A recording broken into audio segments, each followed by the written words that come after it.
Hey, folks, good evening, and thanks for joining me on Phantoms Monsters Radio. I welcome all new listeners and members to the channel, as well as first timers in the chat. Now, this episode is going to contain a few of the more bizarre and unexplained and somewhat creepy reports that I've received since the previous weirdest of the weird episodes. Every so often, I'll set aside some exceptional accounts, which I will then present to the listeners. So, again, please feel free to comment on the accounts and let me know your opinions. So that being said, and we're still getting things ironed out on the channel. But that being said, let's go ahead and let's get started.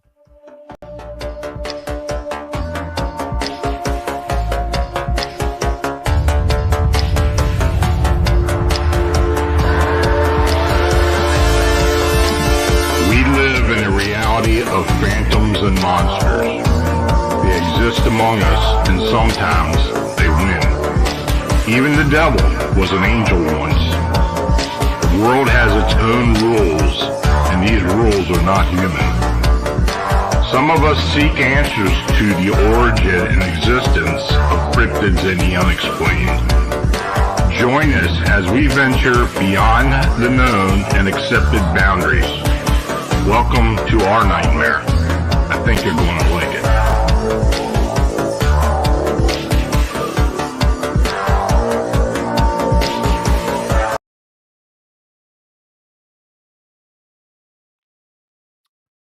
So, before I go any further, I want to mention that this channel is made possible by you clicking on the subscribe and like buttons and by you sharing our programming. If you're watching us on YouTube, super chat and super thanks donations are truly appreciated.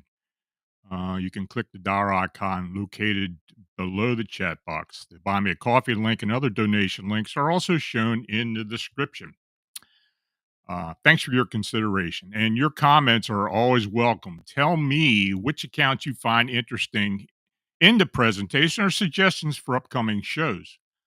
I want to thank our chat moderators, Bernadette, Marla, Thomas, and Mike, and for their commitment to me and the channel, as well as Christina and Kevin at the ESP Network. Now, if you're in the chat and have questions, please use all caps, and I'll try to get to each one after the presentation. Now, I received the following account, and the witness stated, "Hi, I had an experience in Susquehanna, Pennsylvania. We were driving along the Susquehanna River on Route 92, right outside of Oakland Borough. My friend Katie and I were 17 years old and heading home from a friend's around midnight. This grayish pale humanoid looking creature came running up through the woods near the river and crossed in front of our car. It was running hunched over on all fours. We clipped it with the front passenger bumper, but it kept moving up the steep hill into the woods. Nothing but woods for miles up that hill. We both screamed. She said, 'What was that?' I just sat there in horror and then told her that we had just had to go back and look. We were so confused. It's remote in that area and no one ever walks on that road because it's dangerous. We turned the car around to go back. Nothing was there. We were shocked and confused. We went home and never spoke of it again. Now, she moved away to college shortly after, and we didn't really keep in contact too much. But I'll never forget that night. I didn't tell anyone until just about 2 years ago. Now, years later, the internet gave me the ability to investigate what I could have possibly seen. A crawler is what I saw. It was terrifying. This earth has things that just don't make sense. Now, we are not the apex predators. Northeastern Pennsylvania is a weird place. I have seen things that just don't make sense. But this was a moment I'll never forget. I don't go to the woods alone ever. I always have a dog with me. They sense things that we don't. When my dog is anxious, I leave. I don't ever need to see anything like that again. I know it's real already. Now, his next account, the witness states, "Hi, Lon. In 2019, I was at a Hilton hotel in Goose Creek, South Carolina, where I had been working in the data center world. In years up to that point, I battled with addiction and was having a hard time removing myself from that world. No matter how much money I made or how successful I became, for whatever reason, I kept going back even after being cleaned up for extended periods. The recurrence began to severely impact my career and overall credibility. So one night, after watching a documentary based on many gods over the century, I memorized their names, prayed to all of them to release me from this burden so I could chase my dreams and be successful, and went to bed, or so I thought. Shortly after going to bed, I was awakened by a large brown mantis like being to the right of the bed who was as tall as the ceiling in the room and standing in what looked like a portal or opening in the Hilton Hotel room wall. I was paralyzed and unable to move anything but my eyes. Otherwise, I would have surveyed more of how the being was in the solid wall or what was beneath it. I was raised out of bed horizontally, almost like I was laying on a board, and maintained about a 3 or 4 foot distance off the bed. I became terrified and looked at the being's eyes, which is when it immediately calmed me and let me know it was helping me. I remember looking around the room and not understanding why I couldn't move. How the heck was I floating above the bed, and what, if anything, was below me? The experience lasted for what seemed like 3 to 5 minutes, and I was returned to my bed. And when I woke up, I could move. The being was gone, and the wall was as structurally sound as it was before. What I can say for sure is that I no longer have an addiction or cravings. Whatever that was, it cured me and allowed me to become successful in life. I often pray for this being to return so I can somehow thank it for changing my life. I also had terrible nightmares that kept me up all night, every night before this incident, and now I rarely have dreams and sleep peacefully. I equate the experience or help to flipping a switch in my life that fixed many problems instantly. I would love to say this was just a dream and dismiss it from real being, but my overall life was impacted and it changed so dramatically that I can't. Reading others' stories about mantids had now reassured me that this incident happened and others also experienced it as well. I would be very interested to know if you know of any way to summon these beings respectfully. Well, look, I advise the experiencer that these beings, especially insectoids, usually have an agenda that just doesn't favor humans and any other species they encounter. I have offered to work with the experiencer in the future if they do want my help, but we'll see what happens. Now, this next incident, and it's interesting. I had brought this up with Rissa Miller when she was on with me the last time, and we were talking about Ilchester and the Hell House and the area around there, and some of the weird things that have happened there, things I've experienced as well. But anyway, I was thumbing through old investigation files when I came across notions that I had made regarding an unknown bird-like creature. Now, the sightings were reported in 1985 and continued into 1987. It was an odd situation because I knew a few of the witnesses and I was also employed nearby at the time of the sightings. Now, during the afternoon of May 5th, 1985, I received a telephone call from Alfred M., the initial witness. He and two other men had seen a large bird like creature perched in a hickory tree while driving south on Thistle Road towards River Road, adjacent to the Patapsco State Park in southwest Baltimore County, Maryland. Now, Alfred stopped the vehicle and watched the creature for several minutes. It eventually flew out of the tree and landed approximately 50 feet from the road, where the witnesses were able to get a keen observation of the creature. Albert stated that it stood 4 to 5 feet high and was greenish blue in color except for the head, which was bright red. The wingspan was enormous. He estimated it at 15 feet or more tip to tip. The legs were thick and long with distinguishable talons. The eyes were also noticeable, slanted and large with bright yellow hue. It also made clucking and cackle sounds. Now, after a minute or so, it unfurled its wings and took flight towards the east. Alfred said it reminded him of a hybrid dragon and peacock, which he thought was crazy, but he stuck with the description. Now, at the time, I thought that the creature was either a large turkey buzzard or maybe a peacock someone had as a pet. In fact, a peacock farm did exist in the area back in the 1950s, according to people I'd interviewed. I went to the location but found no evidence supporting the sighting.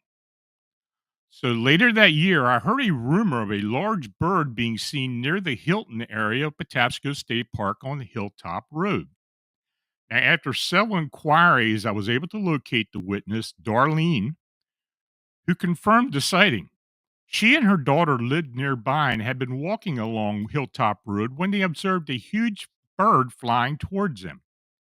Darlene stated that the creature got within 20 feet of them, then suddenly changed direction and flew into the woods. She said that they were terrified. She was sure it was going to hit them. She had gone to the library to see if she could find a picture of the creature. She found an old illustration of a feng huang, or a Chinese phoenix, and said it looked very similar to what they had observed. She described the head as vibrant red with fierce eyes. The wings were bright red tipped with large green feathers.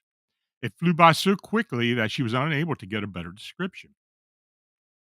Now, once again, I was stumped by the sighting. I talked to two ornithologists who thought I was delusional. I also contacted the State Park Service and asked if they had heard of any strange reports. Nothing, though, but they were amused by the question.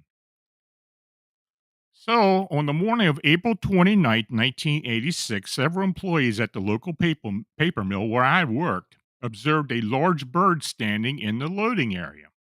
Now, according to the witnesses, this creature fit the description of a very large peacock, but there were some other oddities. The head was bright red in color, and it didn't have long plumes. Other than those anomalies, the overall description pointed towards the peacock. Could there be a breeding population in the state park? Well, later on in January 1987, a truck driver, Robert, was heading south on Thistle Road and was startled by a huge bird that flew across the road in front of his vehicle. I was able to interview him by telephone a few days later. He lived in Edison, New Jersey. His impression was that it looked like a dragon. There was snow on the ground. The creature silhouetted well enough to get a quick but detailed look. Robert stated that it was as long as his truck was wide. He was driving an 18-wheeler and was powerfully built. He also confirmed that it had a red-colored head and greenish-blue body and wings. Now, at this point, I had nothing more than anecdotal evidence. There was no natural explanation for the existence of this creature. Now, even today, I have little to go on because I simply have not come across other cryptid that matches the description. Now, the final sighting, as far as I know, took place on June 30th, 1987. The witness, David, was a Baltimore Gas and Electric employee who, along with his partner, was working along the power lines that run north to south through the state park. At a point north of Hilltop Road near the old Mill Village is an abandoned church graveyard. Now, the former church was razed in the 1930s, but the graveyard was left on its own, thus it was severely overgrown in the woods. Now, David observed a large bird-like creature that he described as a griffin. Though he admits that he didn't get a very good look at it, He only noticed the creature after hearing a rustling sound, which he thought was probably deer moving through the woods. He said the creature raised up from a rock, spread its wing, and vanished. David admitted that the sight of the beast was a shock and that he did not want to go back to the location.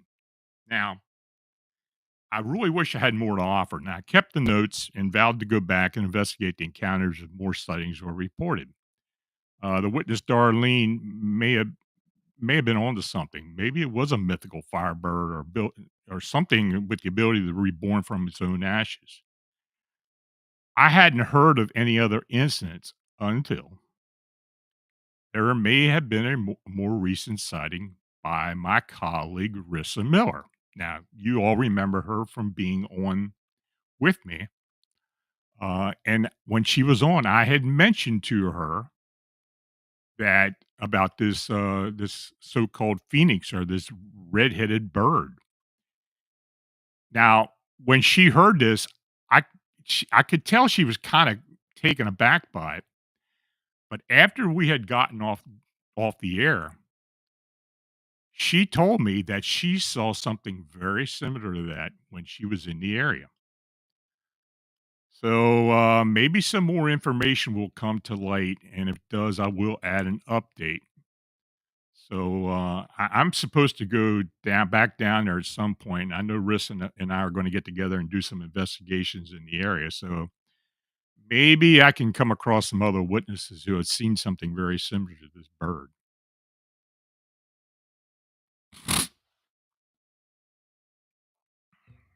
Now, in a recent poll question, I had asked the readers and listeners what their thoughts and beliefs were about guardian angels.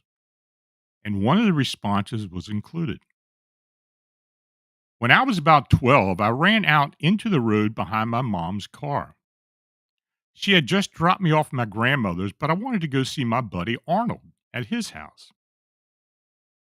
I tripped across the road and fell into the oncoming lane.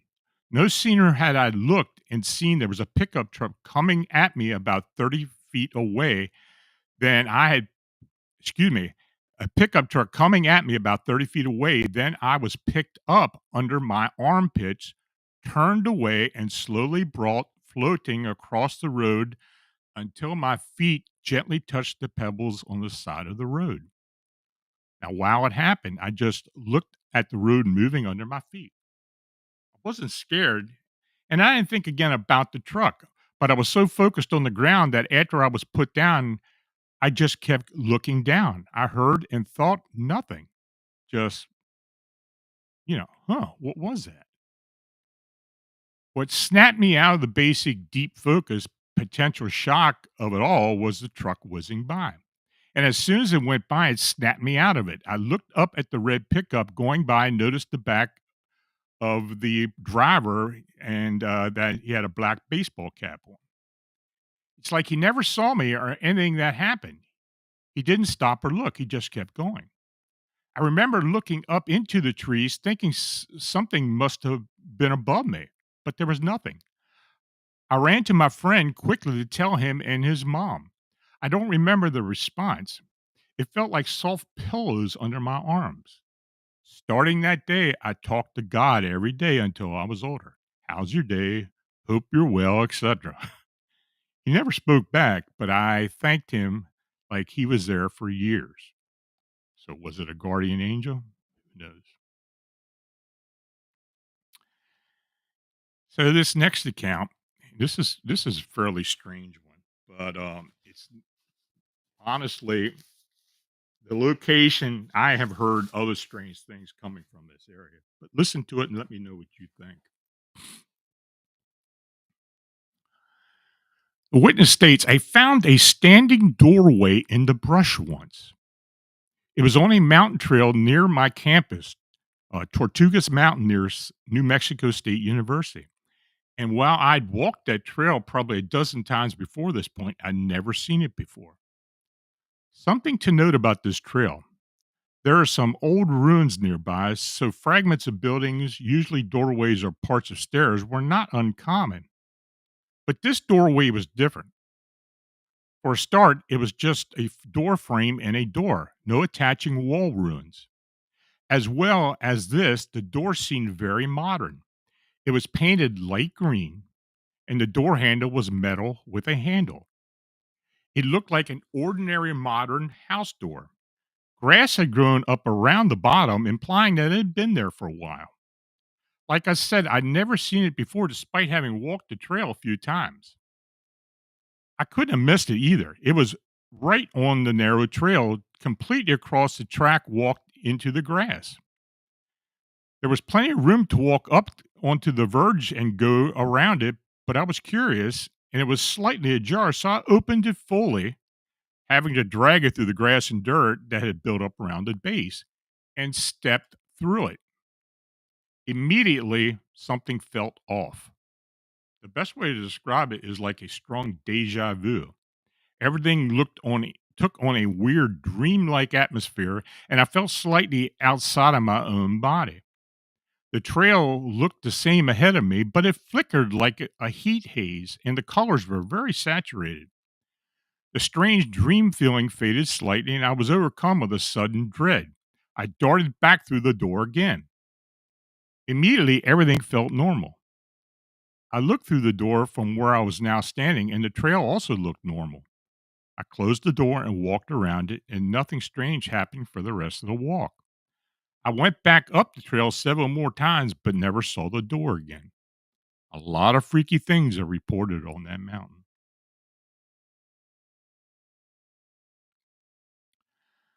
So, this next witness stated in this report, "Hello, Lon. I recently came across your site.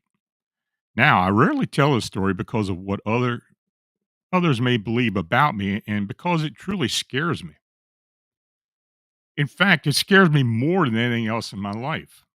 More than my rational fears, more than any real risk. This is the most terrifying experience that I've ever had. It was 2008. I was recently married, and my wife and I had driven to Las Vegas from Flagstaff, Arizona for dinner. After an evening there, we were driving back because we had no money for a hotel. I hadn't been drinking. I was of a stable mind. It was late and I was a bit tired, but I was young and I had some coffee.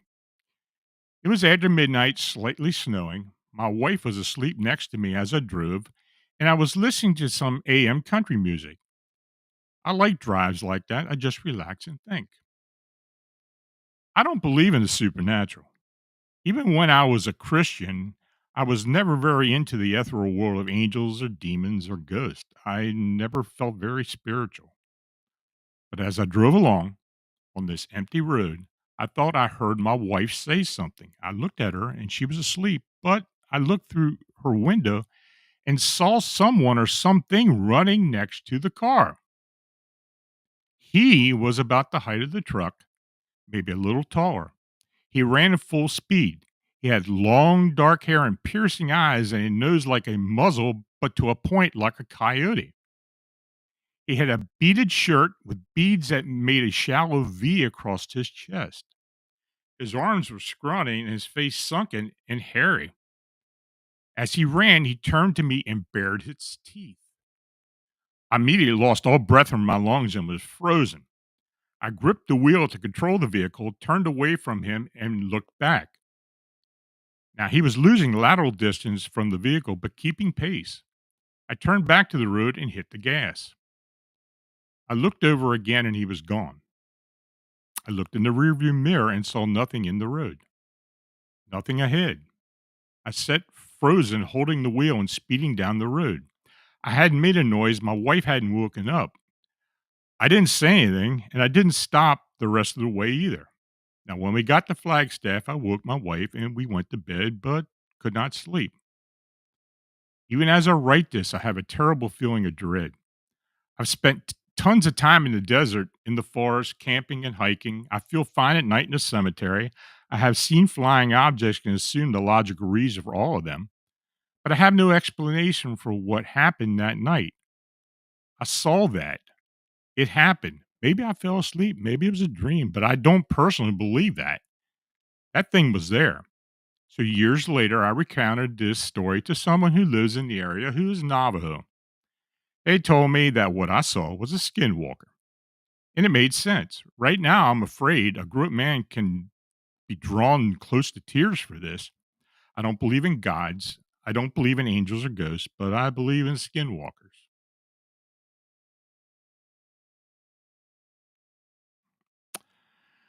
Now, in this next account, a large white creature transitioned from a quadrupedal stance to a bipedal gait, and it also displayed a long snout, long claws, and apparent absence of a tail. So, this information was forwarded to me, and here's a summary and breakdown of their recent encounter. And this is how it was sent to me. In Toma, Wisconsin, within a residential area on Farmer Avenue, a witness reported an unusual encounter in early morning.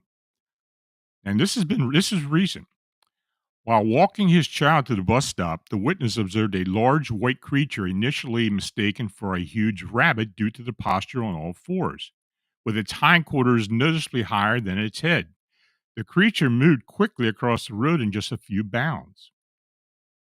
Upon reaching the other side, the creature stood upright on two legs and proceeded to walk bipedally, exhibiting a gait described as like a human sneaking.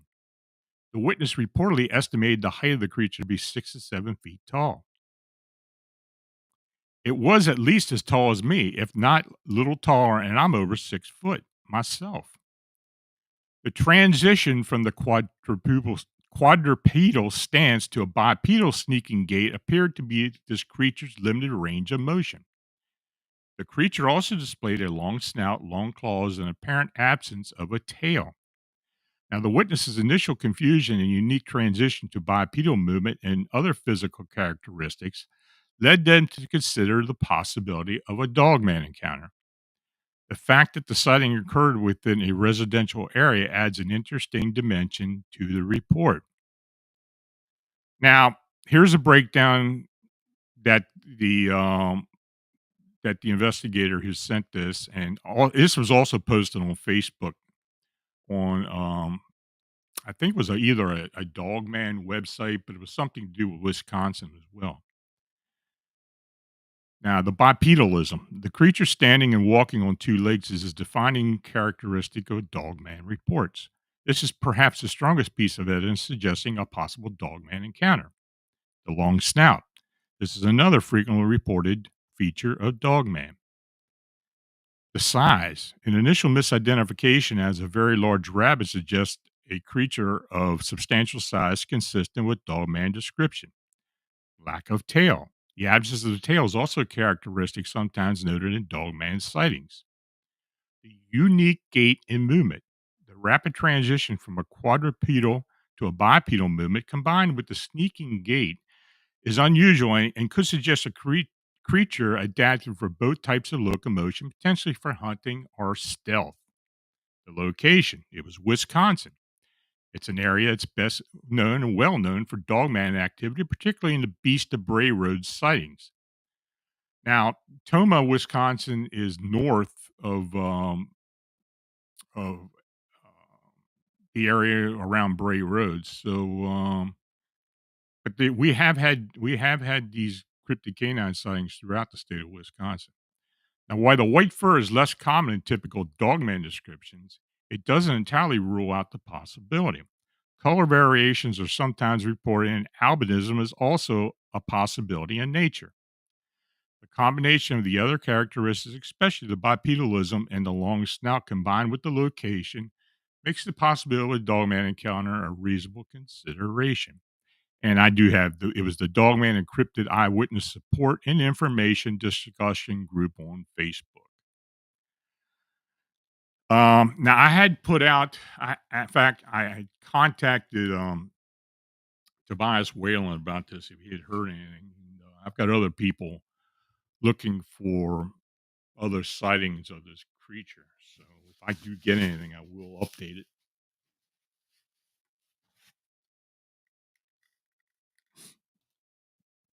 Now, this next report goes as follows. I don't know what I saw. What I'm about to tell you happened, and I'm still freaked out about it 30 years later. Every Friday, a group of us teens would get together to play board games at Faye's house. Now, I'm changing the names of my friends. Faye lived with her parents and her older brother, who was never home. None of us were present in playing Pictionary. We were having fun when Faye's dad came storming in. He was typically the coolest guy I knew, kind and soft spoken with a heart like no one else.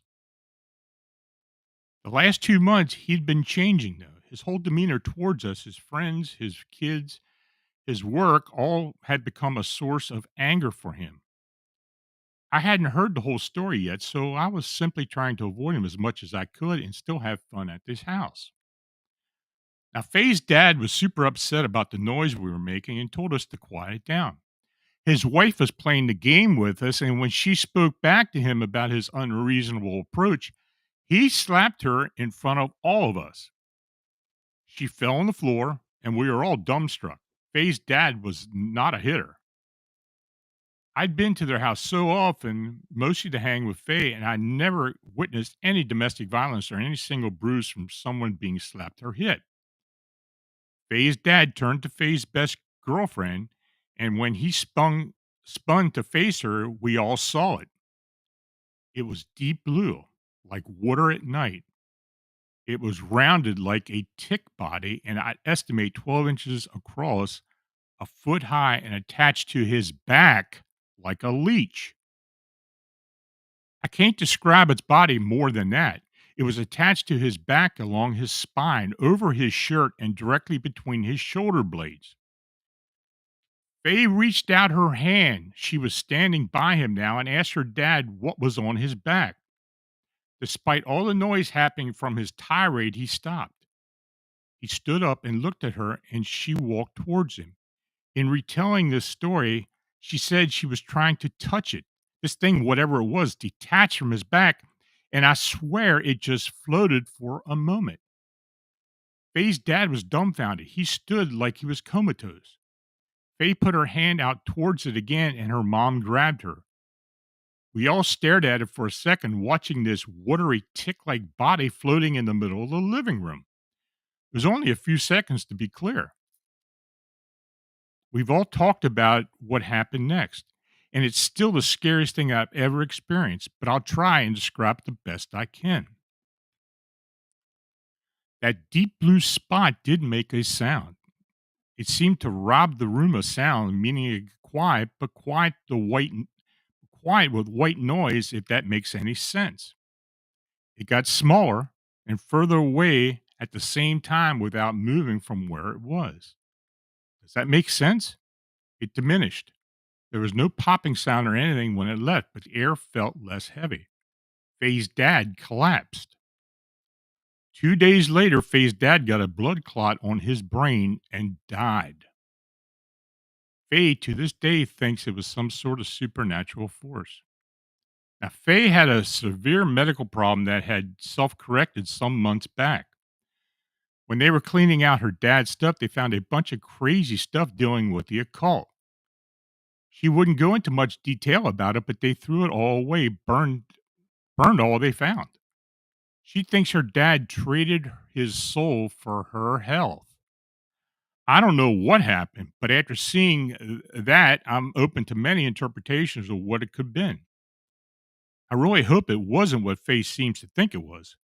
Her dad was too cool of a guy to go like that or the way he did so suddenly. So maybe he did. I don't know.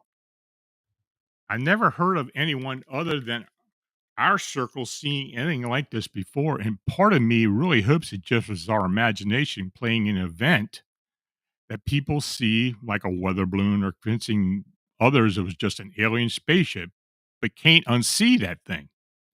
It was there, and then it was gone, and my friend's dad died 2 days later.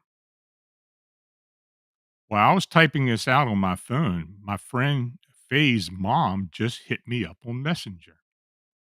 I haven't spoken with her in at least 10 years. Okay, I'm going to send this to you before I lose my nerve.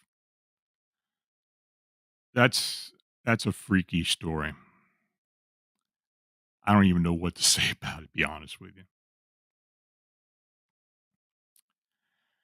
Now, this next account, the witness states, "Hi, it's been 20 years since we've seen this, but it has always been on the back of my mind, and I'm sending this emails in hope of finding out any information that can help explain it. My mother was driving me and my three siblings to school. As we just turned off our block, I realized she was slowing down the vehicle. To our left is an empty lot where we then see something that looks to be a bird. It was gray in color and about 4 or 5 foot tall. As we stopped in the road, this thing looked at us. Its face was long and looked very old and wrinkled. It was also wearing clothes like a human. It turned away while opening its wings. They were about as wide as the front of our truck, which was 8 to 10 foot. It then sort of flew a few yards to our right, passing in front of us. The odd thing is that it seemed to be flying. The odd thing is that as it seemed to be flying, it never really flapped its wings. Just as soon as it crossed the road, we drove off." Now, after requesting more information from this witness, this is what I received. "Hi again. This was September in 2004, a small town called Levelland, Texas. It was early morning between 7:30 and 7:45 a.m. and I remember asking my mom, 'Are you seeing this?' She answered yes, and then my little brother and sister in the back asked, 'What is that?' What we saw was something completely out of the ordinary. So what did they see? I don't know. It kind of sounds a lot with something flying without using its wings. It sounded like what we're experiencing in Chicago. I mean, but as far as the description goes, it's nothing really like that. So, was this another type of supernatural humanoid or supernatural winged being? I don't know. So, if you've got questions, please feel free to put them in the chat, and Christine will bring them up for me to ponder with you.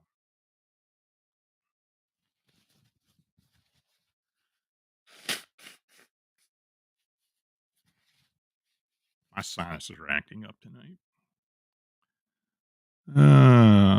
Let's see what we got. Any questions, folks?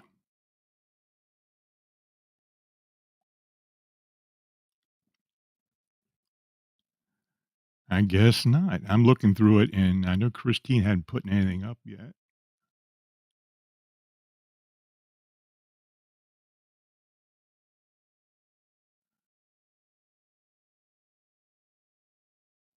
I'll give you another minute or so.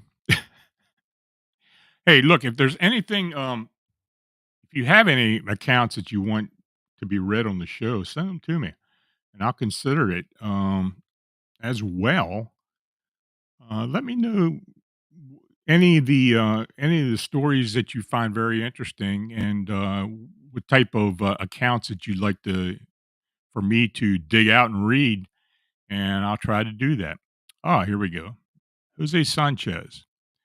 These mantis, ETs, and even men in black have been known to go through walls. Yes, they have, and I have received many accounts like that. Um, are they interdimensional beings? What are they? We don't know.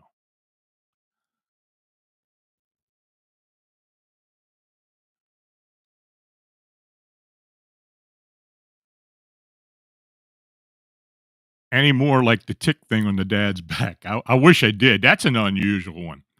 I don't know what they encountered. Honestly, if I had to make a comment on it, I would say it was most likely what they thought or Faye thought it was. Um, Maybe it was some type of occult, something that he had maybe traded his soul for, his life for, to save his daughter. I think in some circumstances, most circumstances, any parent would do anything if they thought it would help a child live, but who knows? Sir Wolf, do you have any accounts of winged beings saving people? Saving, yeah, I do, and I will have to dig those up, but I'll see what I can do. Jose Sanchez, are they deatomizing as they do in Star Trek when beaming up? I don't know. I I can't even answer that one. In fact, quite frankly, I don't think I've ever had an account where someone deatomized. So, dagnabbit, have you heard about an electrified fence that runs forever deep in the woods in the Smoky Mountains? Nope, I've never heard that one before. If you do have any examples, feel free to send them to me. That's yeah, I haven't heard of that one. Christina, any reports come up about fairies? I do get fairy reports. I do occasionally get other little being reports, and I have talked about those in the past. And I have made some videos about that. What I'll do is, if I get some new ones, I will put them together and try to make a presentation with them.